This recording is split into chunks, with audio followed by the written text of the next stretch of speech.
സ്നേഹം, ദിവ്യസ്നേഹം, സ്നേഹം, ദിവ്യസ്നേഹം.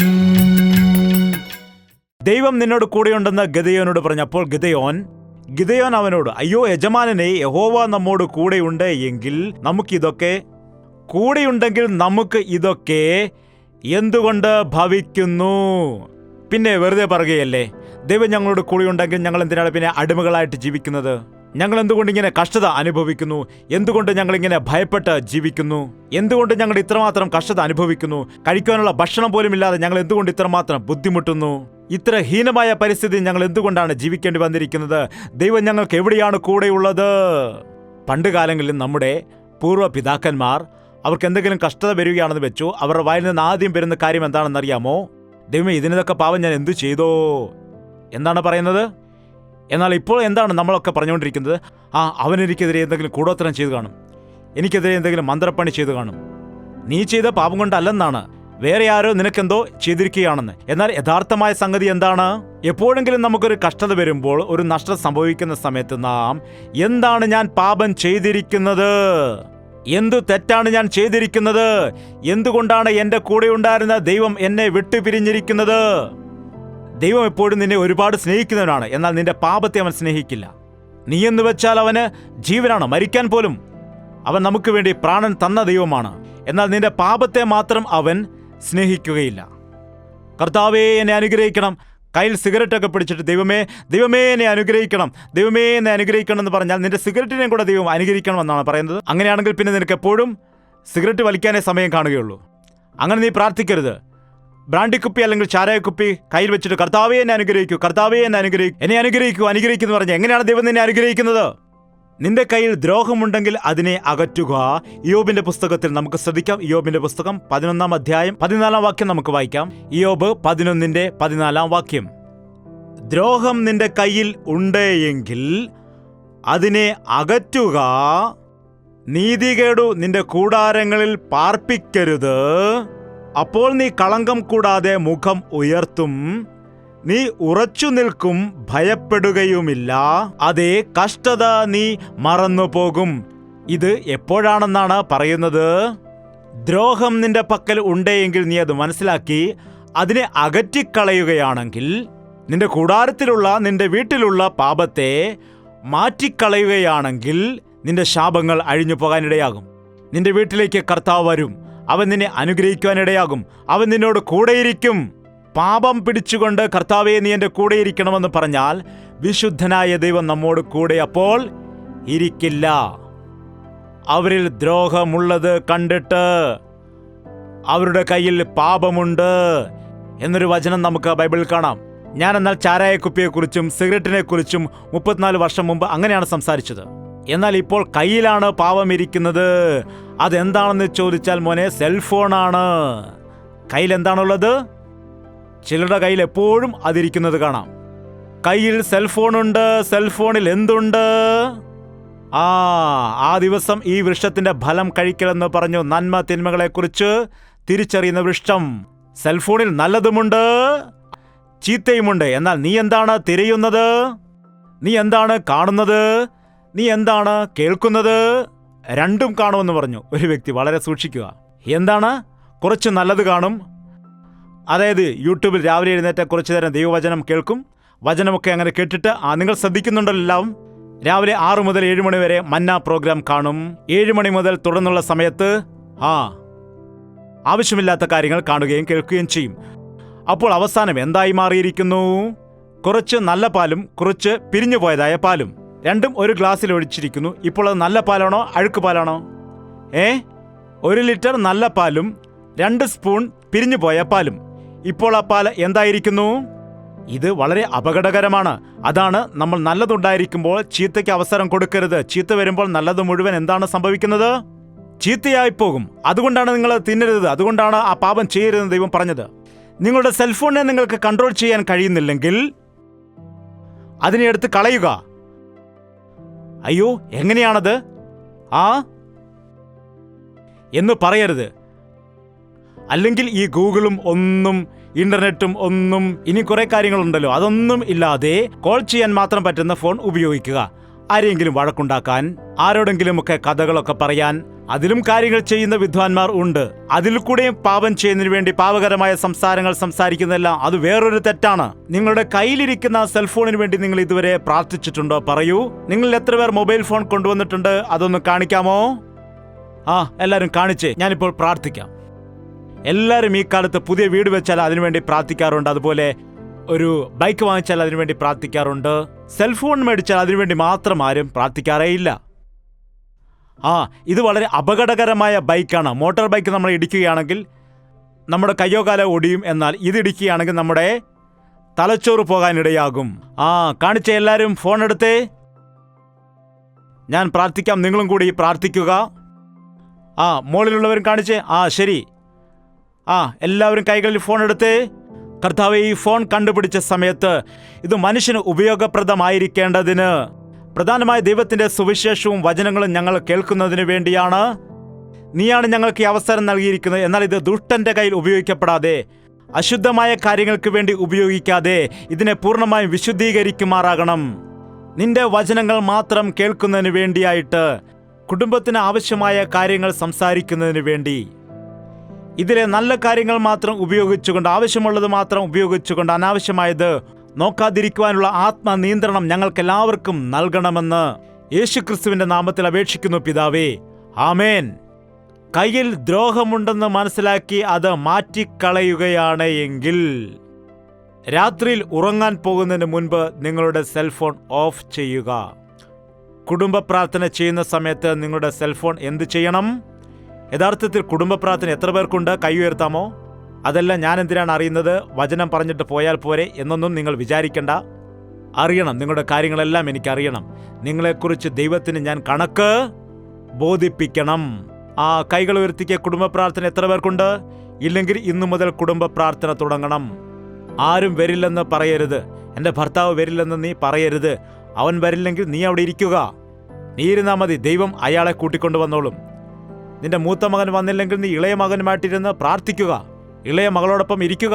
എവിടെയാണെങ്കിലും 2 പേരോട്, ഒരാളെയും കൂടെ കൂട്ടിയിട്ട് ദൈവസന്നിധിയിൽ ഇരിക്കുവാൻ നിനക്ക് കഴിയില്ലേ? നിന്റെ ഭർത്താവാകട്ടെ, നിന്റെ മകനാകട്ടെ, മകളാകട്ടെ, അതുപോലെ വീട്ടിലുള്ള നിന്റെ വെല്ലുമ്മയാകട്ടെ, 2 പേർ ഇരുന്നിട്ട് പ്രാർത്ഥന ആരംഭിക്കുക. എല്ലാ ദിവസവും അവിടെ തന്നെ ഇരുന്ന് പ്രാർത്ഥിക്കുക. ഒരു പാവരിച്ചിട്ട് അവിടെ ഇരിക്കുക. ഒരു ചെറിയ പാട്ട് പാടുക. ഒരു 10 മിനിറ്റ് പ്രാർത്ഥിക്കുക. എല്ലാ ദിവസവും നിങ്ങൾ അത് തന്നെ ചെയ്യുക. ഓട്ടോമാറ്റിക്കായിട്ട് വീട്ടിലുള്ള എല്ലാവരെയും ദൈവം കൊണ്ടുവന്ന് അവിടെ ഇരുത്തുവാനിടയാകും. അതുമാത്രമല്ല, നീ കുടുംബ പ്രാർത്ഥന ചെയ്യുമ്പോൾ ദൈവത്തിന്റെ ദൂതന്മാർ നിന്റെ വീടിന് കാവലായിരിക്കും. എല്ലാ ദോഷവും നിന്റെ വീട്ടിൽ നിന്ന് അകന്നുപോകും. നിങ്ങളുടെ കട്ടിലപ്പടികളിന്മേ ക്രിസ്തുവിന്റെ രക്തത്താൽ മുദ്ര ചെയ്യപ്പെടുന്ന അനാവശ്യമായ രോഗങ്ങൾ, അനാവശ്യമായ പ്രശ്നങ്ങൾ, ദുസ്വപ്നങ്ങൾ. എന്താണ്, ചില ആളുകൾക്ക് രാത്രി കിടന്നാൽ ഉടൻ തന്നെ ദുസ്വപ്നം കണ്ടിട്ട് ഞെട്ടി എഴുന്നേൽക്കുകയാണ്. പ്രേതം വന്നെന്ന് കണ്ടിട്ട് ആന്ന് പറഞ്ഞ് നിന്റെ മേളിലേക്ക് വരുന്നതായി. നിന്റെ ചുറ്റും പ്രാർത്ഥനയുടെ വേലി ഉണ്ടായിരിക്കണം. ഇയ്യോബിന്റെ കുടുംബത്തിന് ചുറ്റും എന്താണ് ഉണ്ടായിരുന്നത്? പ്രാർത്ഥനയുടെ വേലി ഉണ്ടായിരുന്നു. അകത്തേക്ക് പിശാചിന് പോകുവാൻ കഴിഞ്ഞിരുന്നില്ല. ദൈവം അനുവാദം കൊടുക്കുന്നതുവരെ ആ വീട്ടിലുള്ള ഒരു സൂചി പോലും പിശാചിനെ എടുത്തുകൊണ്ട് പോകുവാൻ കഴിഞ്ഞിരുന്നില്ല. ഒരു ചെറിയ കാര്യം പോലും പോവുകയില്ല. ഒരു രോഗം പോലും വരികയില്ല. പിശാച് നിന്നെ തൊടുകയേയില്ല. കൊതുക് കടിച്ചിട്ട് എത്ര രോഗങ്ങളാണ്! Typhoid, malaria, dengue. നോക്ക്, ആ കൊതുക് എത്രയുണ്ട്? ഇത്രയല്ലേ ഉള്ളൂ. ഇത്രയും വലിയ ഫ്ലാറ്റിന്റെ മുകളിൽ ആ കൊതുക് എങ്ങനെയാണ് കയറിയത്? ഇവിടെ നിന്ന് അത്ര ഉയരത്തിൽ അത് എങ്ങനെയാണ് കയറിപ്പോയത്? എവിടെയാണെങ്കിലും അത് കയറി വരാനിടയാകും. ദൈവത്തിന്റെ വേലിയുണ്ടെങ്കിൽ നിന്നെ തൊടാൻ കഴിയത്തില്ല. നിന്നെ തൊടുന്നവൻ എൻ്റെ കൃഷ്ണമണിക്കാണ് തൊടുന്നതെന്ന്. കുടുംബ പ്രാർത്ഥന ചെയ്യുക. നിങ്ങളുടെ വീടിന് ചുറ്റും ദൈവത്തിന്റെ വേലിയുണ്ട്. ഞങ്ങൾക്ക് എന്തുകൊണ്ട് ഈ ബുദ്ധിമുട്ട് വന്നു? ഞങ്ങൾക്ക് എന്തുകൊണ്ട് ഈ നഷ്ടം വന്നു? ഞങ്ങൾക്ക് എന്തുകൊണ്ട് ഈ രോഗം വന്നു? ഞങ്ങൾക്ക് എന്തുകൊണ്ട് വന്നു ഇത്തരത്തിലുള്ള അപമാനങ്ങൾ, ഇങ്ങനെയുള്ളതായ നിന്ദകൾ എന്നുള്ള തോന്നൽ വരുമ്പോൾ നിങ്ങൾ ഉടൻ തന്നെ മുഴങ്കാൽ മടക്കി പ്രാർത്ഥിക്കുക. അതിനൊരിക്കലും നിങ്ങൾ താമസം വയ്ക്കരുത്. കഷ്ടതയിലകപ്പെട്ടു പോകുന്നതുവരെ, നശിച്ചു പോകുന്നതുവരെ നിങ്ങൾ നിൽക്കരുത്. ഉടൻ തന്നെ കർത്താവിനോട് നിലവിളിച്ച് പ്രാർത്ഥിക്കൂ. എന്നെ കർത്താവ് ഉപേക്ഷിച്ച് കളഞ്ഞോ? എനിക്ക് സമാധാനം പോയിരിക്കുന്നു. എനിക്ക് വിശ്വാസം കുറഞ്ഞു. എനിക്ക് ദൈവിക ദർശനത്തിന് പകരം പിശാചിന്റെ ദർശനമാണ് വരുന്നത്. എനിക്ക് ഭയമുണ്ടാകുന്നു, സന്തോഷമുണ്ടാകുന്നില്ല. ഉടൻ തന്നെ നിങ്ങൾ നിങ്ങളെ തന്നെ പരിശോധിക്കുക എന്താണെന്ന്. ഗിദെയോൻ ഇപ്രകാരം പറഞ്ഞു. വീണ്ടും ഗിദെയോനിലേക്ക് നമുക്ക് തിരിച്ചു വരാം. ന്യായാധിപന്മാരുടെ പുസ്തകം 6-ാം അധ്യായം 13-ാം വാക്യം. യജമാനനെ, യഹോവ നമ്മോട് കൂടിയുണ്ടെങ്കിൽ നമുക്ക് ഇതൊക്കെ ഭവിക്കുന്നത് എന്ത്? എന്ന് ചോദിച്ചു. പിന്നീട് പറയുകയാണ്, യഹോവ നമ്മെ ഉപേക്ഷിച്ച് മിദ്യാനിയരുടെ കയ്യിൽ ഏൽപ്പിച്ചിരിക്കുന്നുവല്ലോ എന്ന് പറഞ്ഞു. എന്താണ് അവൻ പറഞ്ഞത്?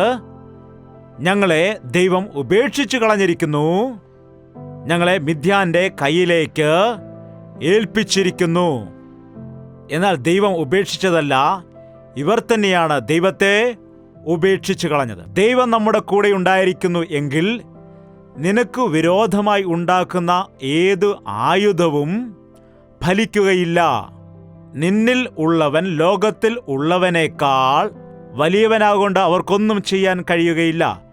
ദൈവത്തിൻ്റെ ആത്മാവിനെ ദുഃഖിപ്പിക്കരുത്, ദൈവത്തിൻ്റെ ആത്മാവിനെ ദുഃഖിപ്പിക്കരുത് എന്ന് പറഞ്ഞാൽ എന്താണെന്ന് ചോദിച്ചു.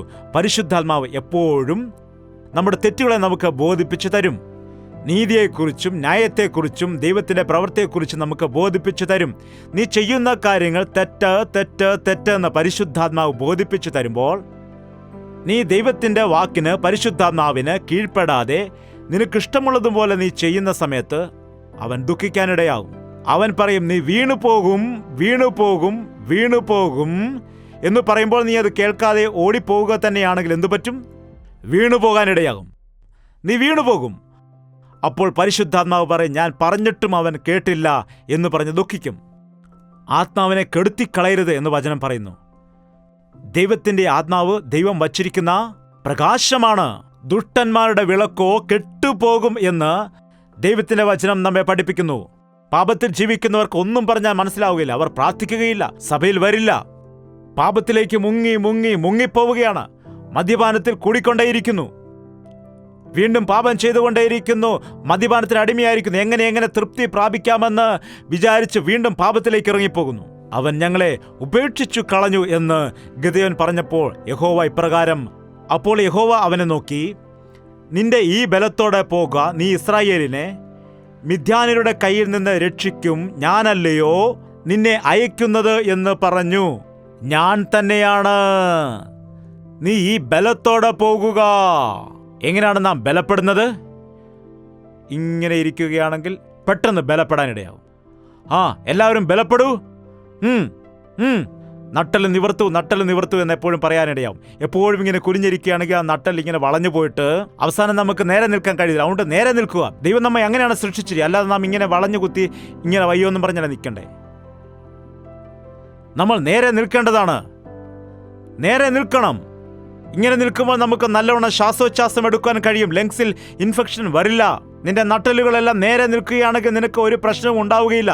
എപ്പോൾ നോക്കിയാലും എന്തോ നഷ്ടപ്പെട്ട പോലെ ഇങ്ങനെ അയ്യോ വയ്യേ, അയ്യോ ഞാൻ ഉപവാസമാണ്. ഉപവാസമാണെങ്കിൽ ഇങ്ങനെ ദുഃഖിച്ചിരിക്കാൻ വേണ്ടി കർത്താവ് പറഞ്ഞിട്ടുണ്ടോ? നിങ്ങൾ ഉപവസിക്കുമ്പോൾ തലയിൽ എണ്ണ തേച്ചിട്ട് കുളിക്കുക. നിങ്ങൾ ഉപവസിക്കുന്ന കാര്യം എല്ലാവരോടും പറഞ്ഞു നടക്കേണ്ട കാര്യം അതല്ലാതെ ഏത് സമയത്ത് നോക്കിയാലും ഇങ്ങനെ കരഞ്ഞുകൊണ്ടിരിക്കുകയാണെങ്കിൽ നല്ല ഭക്തിയാണെന്നാണ് വിചാരിക്കുന്നത്? ഒരിക്കലുമല്ല.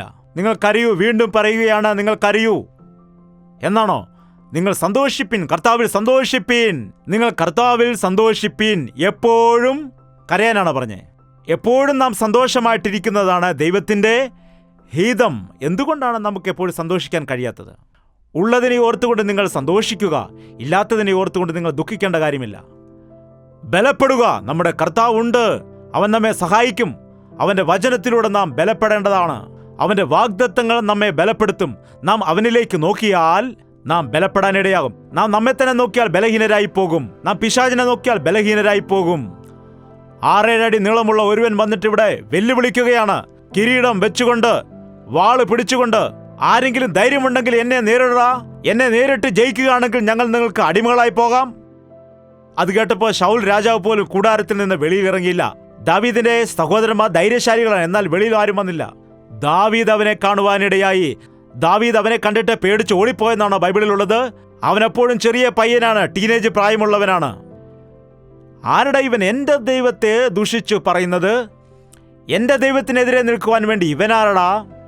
ആകാശം സിംഹാസനമാക്കിയിട്ട് ഭൂമി പാദപീഠമാക്കിയ ദൈവത്തിന്റെ മുൻപിൽ ഈ 7 അടി നീളമുള്ള ഗോലിയാത്ത് ആരാണ്? ഞാൻ വിശ്വസിക്കുന്ന എൻ്റെ കൂടെയുള്ള ദൈവമാണ് വലിയവൻ. ആ ദൈവമാണ് വലിയവൻ. ഞാനിവനെ കൊല്ലാമെന്ന് പറഞ്ഞു. നീ കത്തിയും വാളുമായി എൻ്റെ നേരെ വരുന്നു, എന്നാൽ സൈന്യങ്ങളുടെ ദൈവമായ യഹോവയുടെ നാമത്തിലാണ് ഞാൻ നിന്റെ നേരെ വരുന്നതെന്ന് പറഞ്ഞു. അവനെയല്ല അവൻ നോക്കിയത്, അവൻ തന്റെ ദൈവത്തെയാണ് നോക്കിയത്. എനിക്ക് ചെയ്യാൻ കഴിയില്ല, എന്നാൽ എന്റെ ദൈവം കൂടെയുണ്ടെങ്കിൽ എന്താണെങ്കിലും എനിക്ക് ചെയ്യാൻ കഴിയും. ദാവീദിനെ നോക്കി ഗോലിയാത്ത് വിറച്ചുപോയോ? ഗോലിയാത്തിനെ നോക്കി ദാവീദാണോ വിറച്ചുപോയത്? വടിയുമായിട്ട് എന്നെ അടിക്കാൻ വേണ്ടി ഞാൻ എന്നെ പട്ടിയാണോ എന്ന് ചോദിച്ചു. അതായത് അവനെ വെല്ലുവിളിക്കുകയല്ലേ. ആ കവണയെടുത്തിട്ട് അങ്ങോട്ടും ഇങ്ങോട്ടും ഇങ്ങനെ കറക്കി കറക്കി കൊണ്ടുവന്ന സമയത്ത് അവനൊന്നും മനസ്സിലായില്ല. എന്താണിത്? ഈ കൊച്ചുവൻ എന്ത് ചെയ്യാൻ വേണ്ടി എൻ്റെ അടുക്കലേക്ക് വരുന്നത്? ഞാനെന്ന് അവൻ്റെ മുമ്പിൽ ഒരു നായയായിട്ടാണോ ഇരിക്കുന്നത്? നിന്നെ ആരെങ്കിലും നായെന്ന് വിളിച്ചോ? നീ തന്നെയാണ് അങ്ങനെ പറയുന്നത്. എന്താണ്? നിന്നെ കാണുന്നവർ ഭയപ്പെടേണ്ടത്, എന്നാൽ നീ കാണുന്ന വ്യക്തികളെ നീ ഭയപ്പെടേണ്ട കാര്യമില്ല. നിന്നിലുള്ളവൻ ലോകത്തിലുള്ളവനേക്കാൾ വലിയവനായതുകൊണ്ട് നീ ബലപ്പെടുക.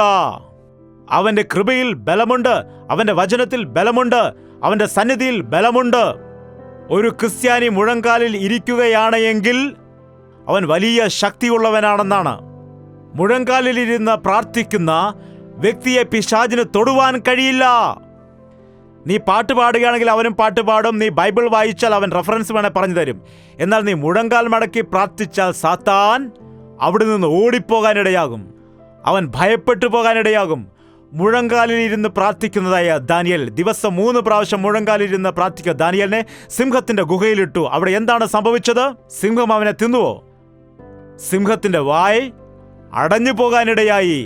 ഇന്ന് പിശാച് നിന്നെ പേടിപ്പിക്കുകയാണ്. എന്നാൽ നീ മുഴങ്കാൽ മടക്കി പ്രാർത്ഥിച്ചാൽ നിന്നെ കണ്ടിട്ട് പിശാച് പേടിച്ച് ഓടിപ്പോകാനിടയാകും. പിശാചിനോട് എതിർത്ത് നിൽപ്പീൻ, അവൻ നിങ്ങളെ വിട്ട് ഓടിപ്പോകും. യേശുക്രിസ്തുവിന്റെ നാമത്തിൽ ബലമുണ്ട്. യേശുക്രിസ്തുവിന്റെ ക്രൂശീകരണത്തിൽ ബലമുണ്ട്. മരണത്തിന്റെ അധികാരിയായ പിശാചിനെ തന്റെ മരണത്താൽ നീക്കി ജീവപര്യന്ത മരണഭീതിയാൽ അടിമകളായിരുന്നവരെ രക്ഷിച്ചവൻ, മരണത്തെ ജയിച്ചവനാണവൻ, പാതാളത്തെ ജയിച്ചവനാണവൻ. ആ ബലവാനായ കർത്താവ് നിന്റെ കൂടെ ഉണ്ടായിരിക്കുമ്പോൾ നീ ഒന്നിനെയും ഭയപ്പെടേണ്ട കാര്യമില്ല, ഒന്നിനെയും നിനക്ക് പേടിപ്പാനില്ല. ബലപ്പെടുക. അതിനുശേഷം മിദ്യാനുടെ കയ്യിലുള്ള ഇസ്രായേൽ ജനത്തെ രക്ഷിക്കുന്നതിന് വേണ്ടി നിന്നെ അയക്കാൻ പോവുകയാണെന്നാണ് പറഞ്ഞത്.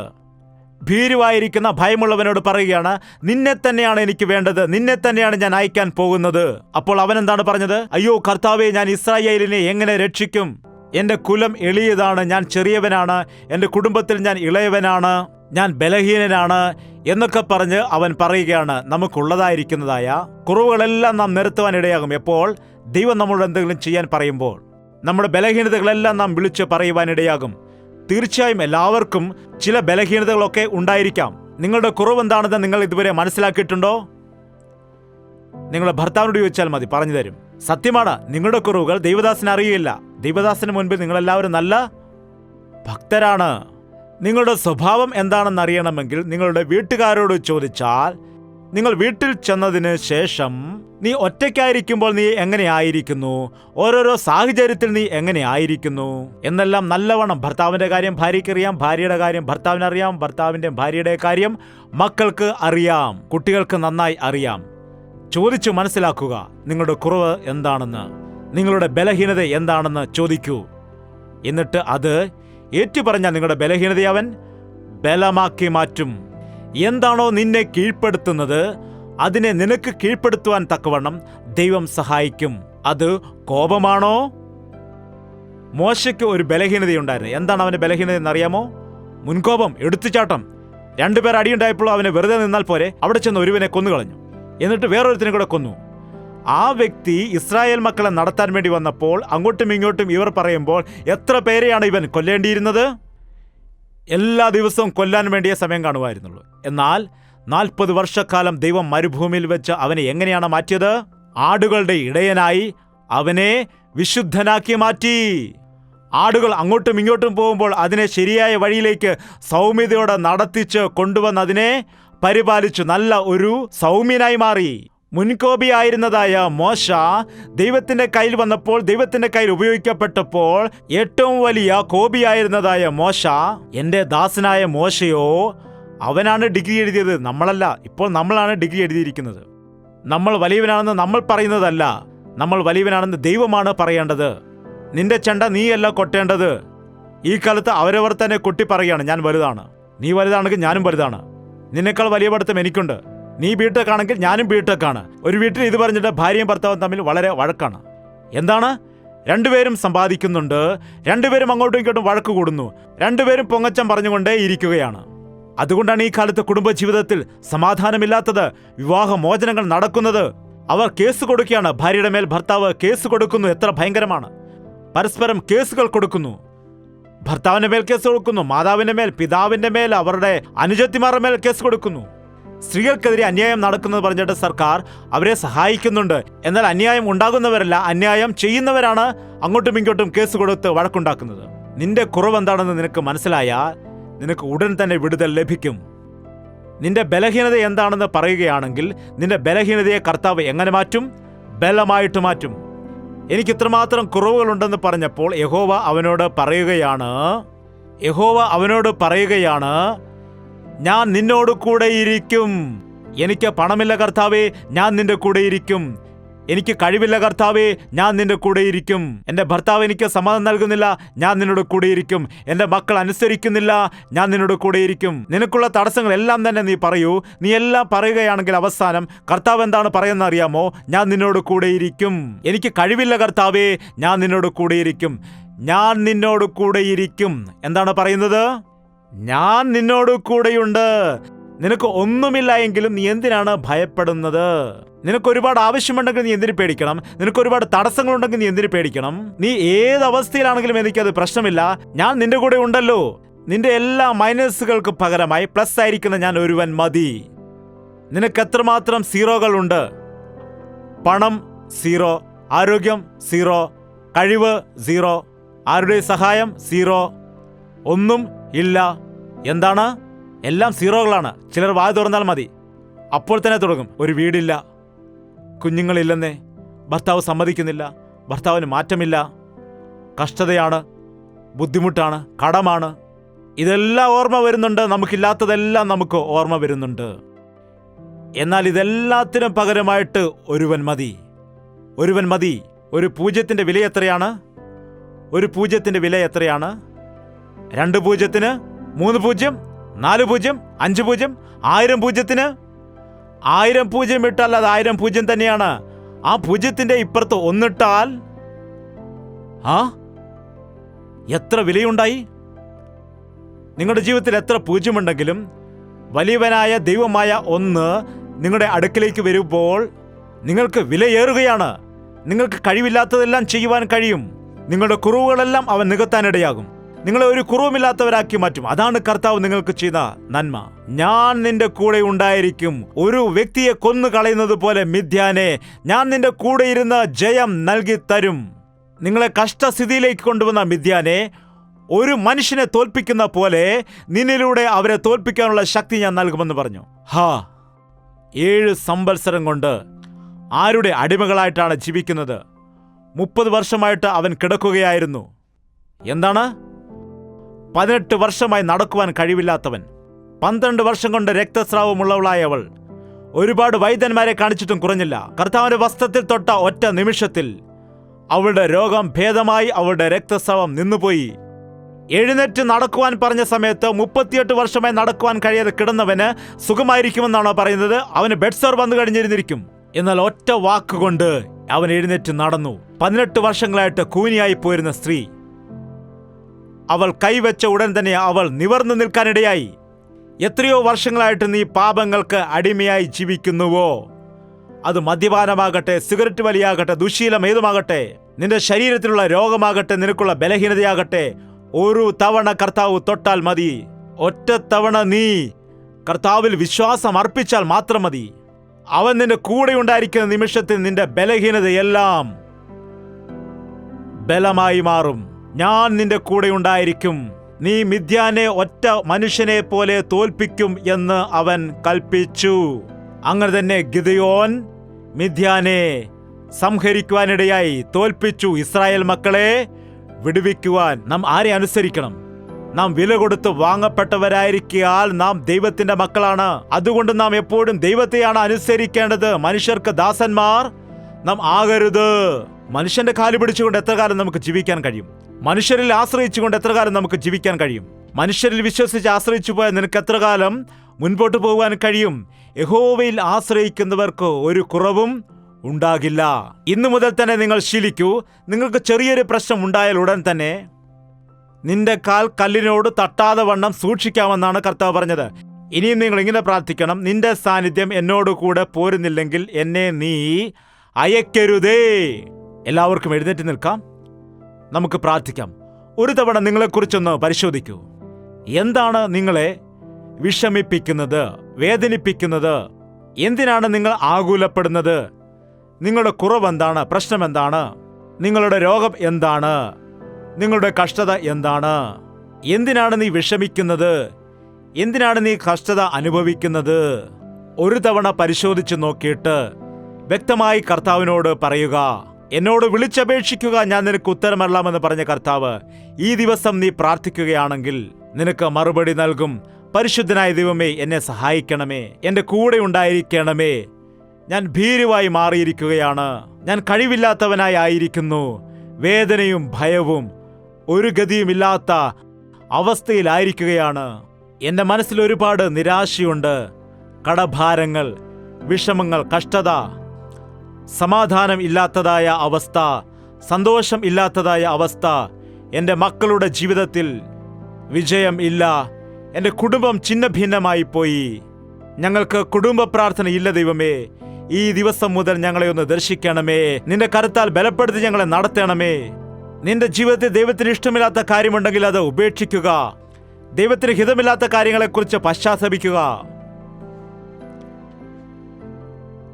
അതേ, നാം ബലഹീനരാണ്, നാം കഴിവില്ലാത്തവരാണ്. എന്നാൽ നമ്മുടെ കർത്താവ് നമ്മോട് കൂടെയുണ്ടെങ്കിൽ നമുക്ക് എന്തും ചെയ്യുവാൻ കഴിയും. അവൻ നമ്മോട് കൂടെ ഇരുന്നിട്ട് നമ്മെ ബലപ്പെടുത്തി നമ്മെ ഉപയോഗിക്കുവാൻ വേണ്ടി ആഗ്രഹിക്കുകയാണ്. കർത്താവേ, നീ എന്നെ സഹായിക്കണം. എല്ലാവർക്കും വായി തുറന്ന് പ്രാർത്ഥിക്കാം. ഇതാണെൻ്റെ ബലഹീനത, ഇതാണെൻ്റെ പ്രശ്നം, ഇതാണെൻ്റെ കുറവ്. ഈ കടഭാരത്തിൽ നിന്ന് എന്നെ വിടുവിക്കണമേ. എനിക്കൊരു വീട് വേണം കർത്താവേ. എനിക്ക് കുഞ്ഞിനെ നൽകണമേ. എൻ്റെ മക്കളെ വിവാഹ കാര്യത്തിൽ സഹായിക്കണമേ. എനിക്കൊരു ജോലി നൽകണമേ. എനിക്ക് പഠിക്കുവാൻ ബുദ്ധി നൽകണമേ. എനിക്ക് ജീവിതത്തിൽ സമാധാനം നൽകണമേ. ഞാൻ ഇനിയും രക്ഷിക്കപ്പെട്ടിട്ടില്ല, എനിക്ക് രക്ഷ വേണമേ. ഭാര്യ ഭർത്താക്കന്മാരായിരിക്കുന്ന ഞങ്ങളുടെ ഇടയിൽ ഐക്യതയില്ല ദൈവമേ. എന്താണെങ്കിലും നിങ്ങൾ കർത്താവിനോട് ചോദിക്കൂ, ഒരത്ഭുതം നിങ്ങൾക്ക് വേണ്ടി ചെയ്യും. പ്രാർത്ഥനയിൽ കൂടി നിങ്ങൾ എന്താണോ ചോദിക്കുന്നത് അത് നിങ്ങൾക്ക് കിട്ടിയെന്ന് വിശ്വസിക്കുകയാണെങ്കിൽ നിങ്ങൾക്കത് കിട്ടിയിരിക്കുമെന്ന് പറഞ്ഞ ദൈവം നിങ്ങൾക്കത് നൽകുവാൻ വേണ്ടി ആഗ്രഹിക്കുന്നു. നമ്മുടെ രണ്ട് കരങ്ങളും ആകാശത്തിലേക്ക് ഉയർത്തി നമുക്ക് പ്രാർത്ഥിക്കാം. പരിശുദ്ധനായ സ്നേഹമുള്ള പിതാവേ, ഒരു തവണ കൂടെ നിന്റെ മക്കളെ നോക്കണമേ. ഏത് കഷ്ടതയിലാണെന്ന് നോക്കണമേ. പിശാചിന്റെ കയ്യിൽ അവർ അകപ്പെട്ടുപോയി. പിശാചിന്റെ കയ്യിൽ അകപ്പെട്ടുപോയ ആളുകളെ, കഷ്ടത അനുഭവിക്കുന്ന ആളുകളെ ആ കാലത്ത് നീ വിടുവിച്ചെടുത്തതുപോലെ ഇന്ന് കർത്താവായ യേശു ക്രിസ്തുവിന്റെ നാമത്തിൽ ഞങ്ങൾക്കെല്ലാവർക്കും വിടുതൽ നൽകുമാറാകണമേ ദൈവമേ. നീ ഞങ്ങളുടെ കൂടെ ഉണ്ടായാൽ മതി ദൈവമേ. ഏത് പ്രശ്നമാണെങ്കിലും പരിഹരിക്കുവാൻ കഴിയും. ഏത് രോഗമാണെങ്കിലും സൗഖ്യമാക്കുവാൻ കഴിയും. ഏത് ആവശ്യമാണെങ്കിലും അത് നിറവേറ്റപ്പെടും. ഏത് കുറവാണെങ്കിലും അത് നികത്തപ്പെടും. അതിനുവേണ്ടി ഞങ്ങളെ സഹായിക്കുമാറാകണമേ. മനുഷ്യനെ വിശ്വസിച്ച് ഞങ്ങൾ വഞ്ചിക്കപ്പെട്ടു പോയി. സമൂഹത്തെ വിശ്വസിച്ച് ഞങ്ങൾ വഞ്ചിക്കപ്പെട്ടു പോയി. ലോകക്കാരെ വിശ്വസിച്ച് ഞങ്ങൾക്ക് നഷ്ടമുണ്ടായി. നീ മാത്രമാണ് ഞങ്ങളുടെ ദൈവം. നീയാണ് ഞങ്ങളുടെ രക്ഷകൻ, സർവാധികാരിയായ ദൈവം. എനിക്ക് അസാധ്യമായതൊന്നുമില്ലെന്ന് പറഞ്ഞ കർത്താവേ, ഞങ്ങൾക്ക് നീ സഹായം ചെയ്യുമാറാകണമേ. എന്റെ ദൈവം എന്റെ കൂടെയുണ്ട് എന്നുള്ള ധൈര്യത്താൽ എന്നെ അവൻ ബലപ്പെടുത്തുമെന്ന് ഉള്ളതായി വിശ്വാസത്തോടുകൂടി ഇവിടെ നിന്ന് പോകുന്നതിന് വേണ്ടി ജയ ജീവിതം ഞങ്ങൾക്ക് നയിക്കുവാൻ വേണ്ടി എല്ലാവരെയും സഹായിക്കുമാറാകണമെന്ന് യേശു ക്രിസ്തുവിന്റെ നാമത്തിൽ അപേക്ഷിക്കുകയാണ് പിതാവേ. നമ്മുടെ പിതാവായ ദൈവത്തിന്റെ സ്നേഹവും പുത്രനായ യേശു ക്രിസ്തുവിന്റെ കൃപയും ആശ്വസിപ്പിച്ച് വഴി നടത്തുന്ന പരിശുദ്ധാത്മാവിന്റെ കൂട്ടായ്മയും സഹവാസവും കൂടി വന്നിരിക്കുന്ന എല്ലാവരുടെ മേൽ ഇപ്പോഴും എന്നേക്കും കൂടെയിരിക്കുമാറാകട്ടെ. ആമേൻ. യേശുവേ യേശുവേ യേശുവേ യേശുവേ യേശുവേ യേശുവേ യേശുവേ യേശുവേ നിന്നെ നിന്നെ എന്നും ഞാൻ സേവിക്കും. നീ മാത്രം രാജാവെന്നും. നിന്നെ നിന്നെ എന്നും ഞാൻ സേവിക്കും. നീ മാത്രം രാജാവെന്നും. യേശുവേ യേശുവേ യേശുവേ യേശുവേ യേശുവേ യേശുവേ യേശുവേ യേശുവേ യേശുവേ യേശുവേ